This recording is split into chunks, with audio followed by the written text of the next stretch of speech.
గర్భిణీ స్త్రీ దీపారాధన చేయవచ్చా? పూర్వం అయితే ఇండిపెండెంట్ హౌస్‌లే ఉండేవి. అంతా గూడా పూజ పునస్కారాలన్నీ గూడా మగవాళ్ళే చేసేవారు. ఇప్పటికీ కూడాను కొన్ని కుటుంబాలు ఇప్పుడు మా ఇంట్లో అయితే మగవాళ్ళే చేస్తారు. మా మామగారు, మా వారు ఇట్లా మగవాళ్ళే చేస్తారు. సరే మగవాళ్ళు చేసేటప్పుడు సరే ఇంక అప్పుడు ఆ స్త్రీలు చేయొచ్చా అనే సమస్య రాదు. కానీ కొంతమంది ఇళ్లల్లో మగవాళ్ళు చేయరు. మరి ఆడవాళ్ళే చేయాలి గదండీ దీపారాధన అనేటటువంటిదంటే. అలాంటప్పుడు ఆ గర్భిణీగా ఉన్నటువంటి స్త్రీ చేయాలి. ఇంకా ఎవరు చేసేవాళ్ళు లేరు. ఎవరన్నా చేసేవాళ్ళు పెద్దవాళ్ళు ఉంటే గనక చేయొచ్చు. ఇప్పుడు ఈమె చేయకూడదు, ఏడో నెల వరకు చేయకూడదనేటటువంటి నియమం ఏమీ లేదు.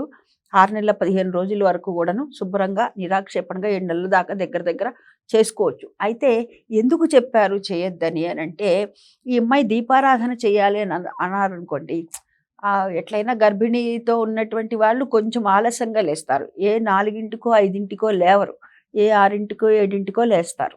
అలా లేచిన తర్వాత ఆ అమ్మాయి స్నానం చేసొచ్చి అప్పుడు చేసిందంటే 8కో, 9కో ఆ అమ్మాయి పలహారం చేసేటప్పటికి అవుతుంది కదా! అంతసేపు గర్భిణీ స్త్రీ ఉండకూడదు ఖాళీ కడుపుతో అనే దృష్టితో మన పెద్దవాళ్ళు దీన్ని ఏర్పాటు చేశారనమాట.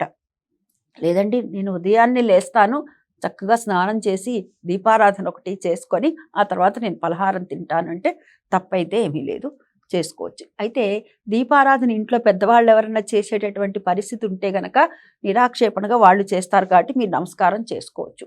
లేదండి మా ఇంట్లో ఎవరూ లేరు అసలు దీపారాధన చేయకుండా ఎలాగంటే గనక దీపారాధన లేకుండా ఏ ఇల్లు ఉండకూడదు. కాబట్టి నిత్య దీపారాధన అనేటటువంటిది చాలా ముఖ్యమైనటువంటిది.